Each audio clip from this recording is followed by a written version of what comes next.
Good afternoon, everyone. Thank you, everyone, for coming today and joining with me to express solidarity with those affected by Monday night's terrorist attack in Manchester.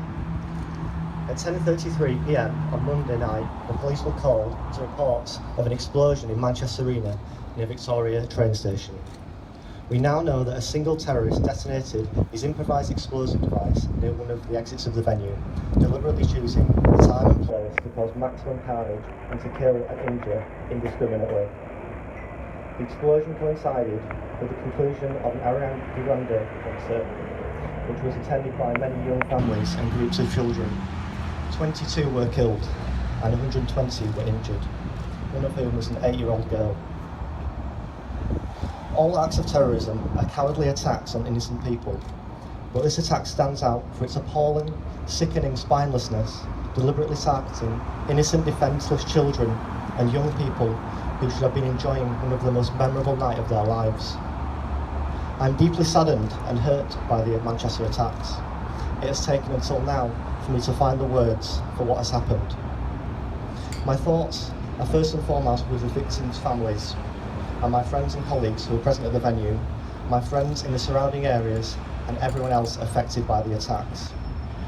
I am upset this took place at a music concert, where for many people it would have been the greatest nights of their lives, full of enjoyment and passion. That has been taken away from them. For some parents, their children were taken away too.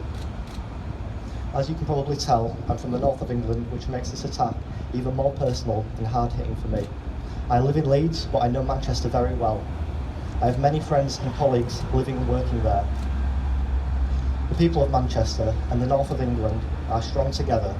Our communities are built on compassion and strength. I know that the people of Manchester will bring themselves up from this abhorrent attack on the way of life, and it will make them stronger. We struggle to comprehend the warped and twisted mindset that sees a room packed with young children not as a scene to cherish, but as an opportunity for carnage. A group of vile, heinous and disgusting extremist scumbag losers who are lower than human, they are non-human. Imprisoned by their barbaric, primitive beliefs, they hate their lives and envy our freedom and joy.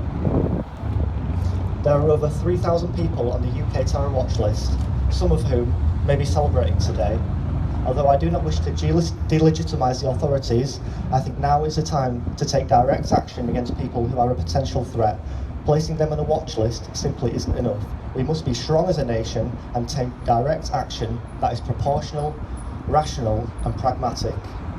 I also think the proprietors of high-capacity arenas should take the necessary steps to prevent future incidents from occurring.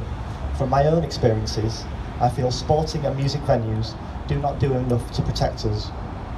Given we are living under a critical terror alert, which basically means threat imminent, venues should review their safety procedures immediately. They have a moral duty to do so. An airport-style security process will, at worst, act as a deterrent for an assailant. At best, it will stop an attack. I've seen it abroad, in Moscow, New York, Rome, Tokyo, and Abu Dhabi. The list continues. They have it, so why don't we? They have full body scanners at popular tourist attractions and buildings. They have a high armed police presence in train stations, town squares and airports. Although the UK may prevent more attacks in the form of counter-terrorism and intelligence, the frontline terror prevention methods that is obvious to the public does not come close to that of countries abroad. Someone can walk straight into King's Cross, Ellen Road, the Birmingham NEC or Leeds First Direct Arena basically completely undetected. There's no scanners or in fact any suitable security policy. I do not see the introduction of such infrastructure as a threat to our freedom or civil liberties, rather a necessary action and a proportional response to the climate of fear we unfortunately find ourselves living in. At this point, I would like to send my utmost appreciation and gratitude to the emergency services, not just in Manchester, but throughout the whole of the UK. To the firemen and women, doctors, nurses, ambulance drivers, the emergency response units and the police. You put your lives on the line for us. We cannot thank you enough. I would also like to say thank you to the taxi drivers, hotel staff and members of the public in Manchester who took it upon yourselves to help the people affected. This attack was too close to home. I am deeply saddened. In times like this, we must build on hope, not hate. Building on hate will get us nowhere. It will hold us back and divide us, which is exactly what the perpetrators want us to do. Whether you're black or white, young or old, British or foreign, whether you're Christian, Sikh, Jewish or Muslim, whether you're from the south or the north of England, whether you live in London, Birmingham, Manchester, Liverpool or Leeds, whether you voted Remain or Leave in the referendum, whether you plan to vote Conservative, Labour or Liberal Democrat, we stand together with Manchester City united as one. Have a peaceful weekend, Guildford, and thank you everyone for coming. I would like to invite everyone now to take a moment of silence for the people of Manchester.